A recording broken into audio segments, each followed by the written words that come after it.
All right, ladies and gentlemen, this is Henry Confidential Cornhole, the very first episode on the YouTube channel once we hit 1,000 subscribers. Really trying to take it seriously. And I'm honored to be here with Man Cave Monday.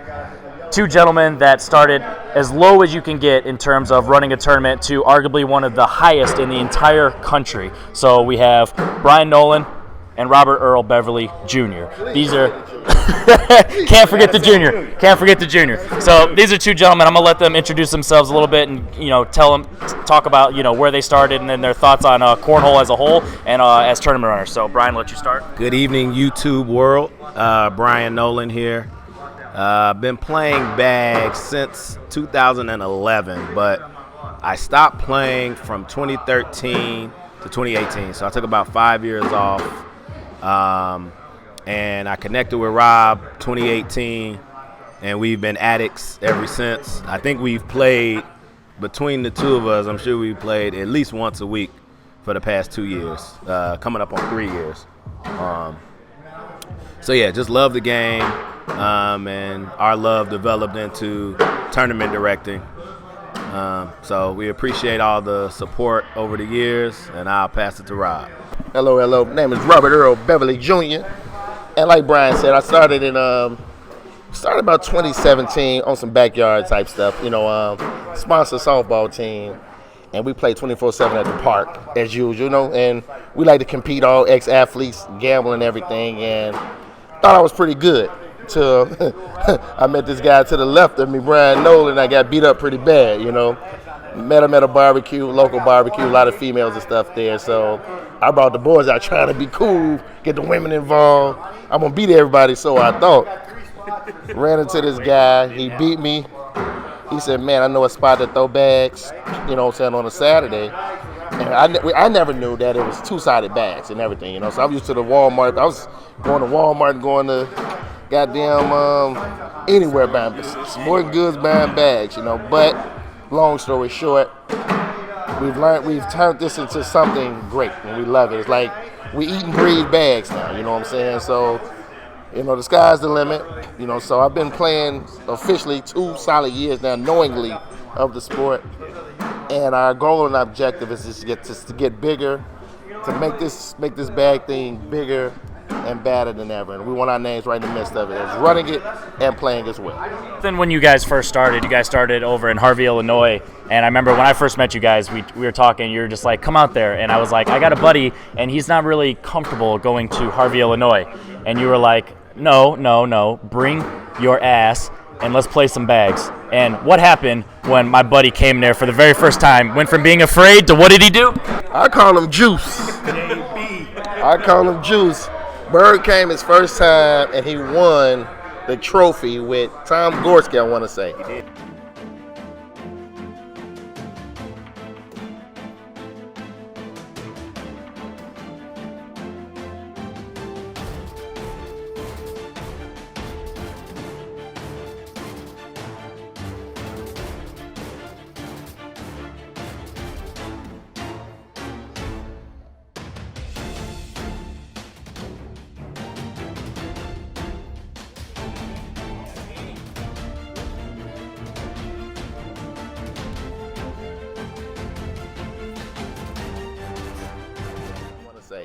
He won with Tom Gorski, and I told him. And the thing is, one thing is, we advertise on Facebook, 24/7. You know what I'm saying? And we had a lot of contacts from people. And I saw Henry Sanchez. Never heard him, seen him ever in life, but he was interested in bags. He said, "Man, I want to come, but I have a friend that's boom, boom, boom." I said, "Man, bring his ass out here, man. We men. We got you. You comfortable in Harvard? We got you." He came. The man won his first time, and it was great. You know what I'm saying? It just shows you. It's repetition. You're playing against the best players. You have no choice but to get better. You know what I'm saying? And that comes from anybody can be beat. I don't care if you're a pro, you've been playing 20 years. You miss 1 or 2 bags off the board, it's over with. That's what people don't realize. They brush their teeth like we brush our teeth. I hope you brush your teeth. You know what I'm saying? So it's natural, man. So you just have to keep the thrive going and the repetition. So it's something when we think of Man Cave, you think of it's one of the blind draws, probably one of the biggest in the entire country. You average, 50 to 70 every week on a Monday in Northwest Indiana through the snow. You guys had a horrible blizzard, 2 weeks ago, and still had how many people? I think we still had 22 or 24. Yep, and this is in pretty much right off in Chicago with the snow being terrible.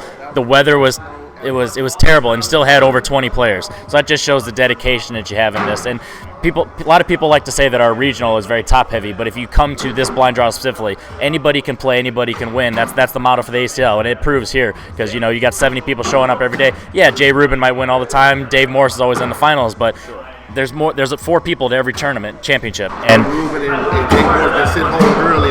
Yep. Anybody can play. So speaking of that, 2 out of the 3 people in this video have won a championship. I'm going to pass it over to Brian Nolan. How do you feel being a champ, man? How does it feel to run a tournament and also play in one and being able to get over the hump and win? Yeah, that's a good question. We didn't really realize it until we started to scale the tournament. Running a tournament and playing is very hectic. Usually one of those things gets neglected, right? So if I'm locked into throwing, I'm going to forget to call names. There are going to be errors within the tournament, and I won't be thinking about it, right? So you don't want no empty boards. You got to keep exactly that going. Trying to keep it flowing because it is a Monday, right? Yep. So people have to get to work the next day. People want to get out of here at a reasonable hour if that's their objective. So it's super chaotic. And so my goal always when I'm running it is to just, while I'm on the board, focus. So it felt really good to win with Dave Morris because it's been a while since I've won. And, when you pull a great player like that, anybody you pull, but when you pull a player that's better than you never want to let them down, right? And so I was happy we were able to win it, and then we won it the second week. We were able to pull that off. The first time in months, right? The first back-to-back winner. Since you guys defeated Jay Rubin and Tom Gustis. Yeah. So that was the first double dip, back-to-back rather, in months. So yeah, it felt great. Explain on that a little bit, the King of the Hill, about how you guys, what made you guys want to do King of the Hill style, and why you guys think it's beneficial for Man Cave as an entity. Yeah, so we always try to push the envelope. We always try to do things a little differently than everybody else to add a little appeal to the event, right? I mean, a blind draw is a blind draw, but we want to always try to make it interesting and bring people in. So shout out to our buddy Brandon Smoot. A couple years, maybe about a year and a half ago, he came to Rob and he said, "Hey man, I have the best idea for your blind draw." He said, "What if the winning team stayed together and had to defend their title the next week?" And Rob said, "Wow, that sounds great." He called me and said, "Man," I said, "Of course, that sounds fantastic." And we've had no issues with it. There are always complaints in tournaments, blind draws. People want this, people want that. But honestly, that's the one thing that we have done where there have been no complaints. So speaking on that a little bit, you guys do other things that are a little bit different than other tournaments, given the mass scale, or back in the day with Public League, how it was less time, so you wanted to get it going because you did the 2 tournaments. So you guys do the 11-0 whitewash, right? You guys do the touch in the bag. So what made you guys come up with that idea as well, and why do you think that's been able to be consistent throughout the years? I'll pass it to the enforcer to answer this question. The enforcer, as in the guy has not won a championship. That's me he was talking about. Well. But honestly, it's because, like you said, we like to stand up. We like to be a little different. And with this being called a man cave, we mean it. It's a man cave. You come in here, you're going to curse, you're going to hear some people crying, bitching, complaining, and it's going to get done with. You know what I'm saying? Had a couple guys almost about to fight, and guess what? We're not going to say you can't come back no more. No. We're going to squash it and handle it. We're going to keep it going. So with that said, you come into a man cave, we playing 11-0 shutout. If you're going to crack, hey, put the bag in the hole, put it on the board. Don't give up 11 points, It makes it different. Now, at the same time, we want to keep it going because we do have a nice amount of people in here.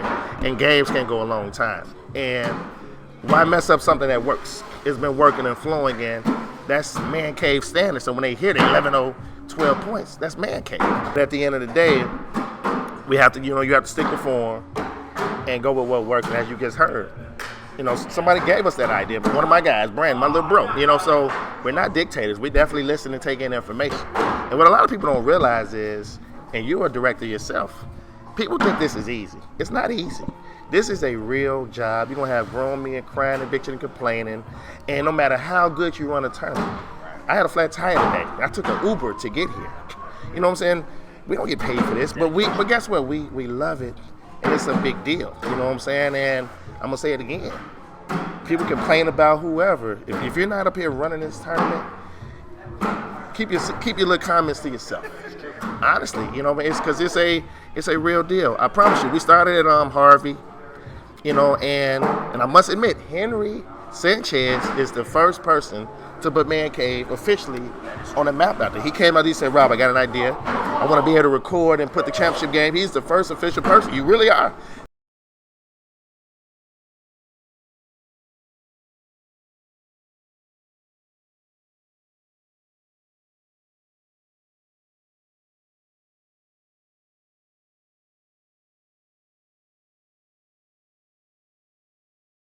To put us out there, and like I told you, we're not opposed to anything. Hey, if you want to come and have fun, we want to help and uplift everybody. No problem. Yes, put it out there.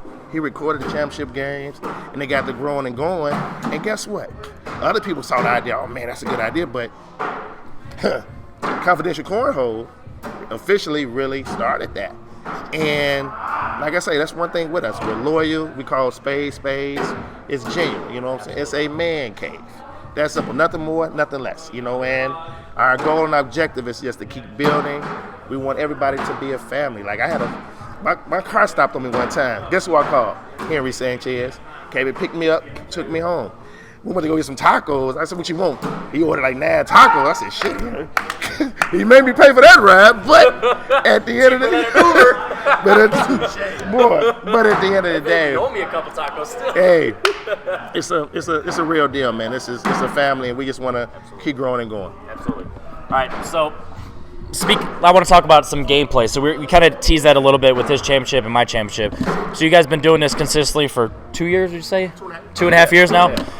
You have a lot of repeats and also a lot of new champions. What is who's your favorite champion of all time in your last 2 years? And what is your most famous matches that, like, if whether it was recorded or not, if you could go back and rewatch it, if you could submit it to ESPN, you're like, hey, this is what represents Man Cave. So what is your choice? Either pick your favorite champion or pick the match, whatever one you can come up with. It really sticks out. Cade and Jay Rubin, right? Did he win with Jay Rubin the first time? They lost their first game. And they won 13 straight games. Yeah, so shout out to Cade Baldoff. He's an up-and-coming bagger. He's in high school. I think he's 14 years old. It's unbelievable. And he's really good. And just to see him just beat down players in the losers bracket, right? This wasn't a King of the Hill situation. They lost their first game. So that's one that really stands out to me. You right here. When you and Tim Urban upset Jay Rubin and Tom Gustafson. I mean, we're talking 2 pros at the highest level. Hey, and your partner right now, man. I don't know. I've never seen him play this game ever. Hey, he's playing offense and defense right now. Henry, bro. Somewhere here. Bro, he's violent, bro. He's violent, bro. He's violent, bro. He's fucking violent. Oh my god. Nice bag. Wow, Henry, I know you're watching this right now. oh my god. What? He's good, man. It is 17-4. Joe's. All I know is your partner's on fucking fire. He's giving this man competition. Look at that. Look at that. Nice bag. Henry goes in and forces Tom to make it. That's 2 more. Drag that back. Anybody can be beat. That's unfucking believable. Wow! I got it. Unbelievable. All right, Tom's been throwing since before I was born, and he's younger than me. And Then you got Jay Rubin, who practices consistently and just He can throw an actual chicken wing in the hole. You hear me? And he's been consistently at the top for the past 3 years at least, right? So for you and Henry Sanchez and Tim Urban, for you guys to upset them, I mean, we were going crazy. I'm glad I had my AirPods in. I was able to lock in and focus because I heard it, but I was still able to drown it down a little bit. It was incredible. So those two stand out to me. I have to second that. That double dip was unbelievable of Henry Sanchez and Dr. Airmail Tim Urban. I mean, because of course everybody always wants the underdog to win. And what made that night significant, what a lot of people don't realize, so long story short, the king of the hill is if you win, you come back the next week. Everybody else had to do a blind draw, but you stay as champions the next week. And if you do it 4 weeks in a row, so the first week you win it, then you win it 3 more times. So Jay Rubin and Tom G won their first one, then they won the next 2. So this last one was official, meaning whoever, if they would have won that tournament, they play 1-on-1 for the trophy. And that's a big deal because if you get that trophy, you get put on Mount Rushmore of Man Cave. And these guys really came in. If we was in Vegas, they was a 9-point underdog. Yeah, for sure. 9-point underdog, and they literally double dipped the champs. Ain't no excuses. I was off. Fuck that. They were putting that bag in that hole. We call it something else, but they was putting that bag in that hole, and it was real. But Henry Sanchez and Tim Urban, that was hands down. Will go down in history. I'm not saying it because his ass is here, because we talk about each other all the time. But you have to call a spade a spade. People lie, numbers don't. You know what I'm saying? And that shit was official. It was crazy with them defeating them. We've had this trophy for the longest, and that's what people don't realize. We spend money on these trophies, and they're real nice trophies. And once they win it, you get your name put on there, meaning you're the actual king of the hill. And with them stopping that, they saved me and Brian so much money because his trophy been here for months now. It really has, you know. Hey man, sounds good. No more tacos for you. But that's what really happened, man, and it's a great thing, and it makes people want to come to Man Cave because anybody can be beat. I'm looking to get my first trophy tonight. Absolutely. All right. So I'm gonna end it with this because I know we're gonna be able to have plenty more conversations. So I'm gonna end it with this. 2020 was a terrible year for everybody in the world. Yeah. But for us in the cornhole world, we were able to strive. We were able to, feed off how 2019 ended, and we were able to make 2020 a business. You know what I mean? This isn't just some random guys running a cornhole tournament. You guys are building a brand for Man Cave. I'm building a brand for Confidential Corner. You know what I mean? So what are your guys' plans for 2021 and the future? Like, obviously don't spill any tea if it's super secretive. But what are some stuff you guys can tease out of? Some serious plans you guys have as an enterprise? Because that's what I think of you guys as, an enterprise. Yeah. I'll give one, and I'll let Rob give the other. I'll give big picture objectives, right? So one of our main objectives is to bring people into the game, right? We want people to understand how fun this is. The game has a perception. I mean, people outside of our circle, we tell them we throw bags 3 or 4 times a week. They're just like, yeah, all right, whatever. That sounds weird, right? So one of our main objectives is to really turn those people into players as well. Right, so that's one of the objectives for 2020. Well, indeed. So it's a lot. We have a lot of end goals, but my goal by the end of this year, honestly, and I'm working on it, and hopefully once all this COVID stuff is officially over, and we really get the green light, I would love to have us on television weekly on a Monday. Have a real television network. We can have us on WGN or somebody to really come in and see this like, wow, to take it to the next level. Man, yes, you got the real ESPN on TV, but guess what? Now we want something mid-level for people to watch and say, damn, I want to come on the Man Cave and throw down. You know what I'm saying? We want Man Cave to be ESPN for right now till we got people coming from Michigan, Wisconsin. Yes. On a Monday. And March 22nd will be a big day. So if you're watching this, March 22nd, I think it's somebody's birthday. I don't know, somebody up here who didn't win a trophy. It's going to be a big deal up here that Monday. And 39 chances to win it. Let's see if you can get it on number 4. But what they don't realize, I will say this, I drink a lot. And I've run a tournament. It's hard. it's hard to stay focused and do all this, but no excuses. I got to get there. That's the goal. There you go. All right, guys, so we're going to end it there. They got to get their tournament started. Thank you for you guys showing up and coming up before the tournament started. So as you guys are going to see on screen, we're going to have some promotional stuff. Make sure you join the Man Cave Monday Facebook page. Make sure you follow everything Man Cave Monday. Make sure that you subscribe to Confidential Cornhole because I'll be filming as much as possible. Make sure you follow and subscribe to Cornhole Culture because they're going to be doing a lot of the streaming here in-house, and then I'll just be doing some other stuff. So we're going to work together as a team, and 2020 is going to be a big year for us, and I can't wait for it. So check everything in the description for you guys to follow them, and we will see you all in 2021. We will have Man Cave shirts made today. In the description, we will have a link to all merch for Man Cave Monday, Cornhole Culture, and then eventually Confidential Cornhole will be getting the merch out there. So 2021, stay tuned. Bet.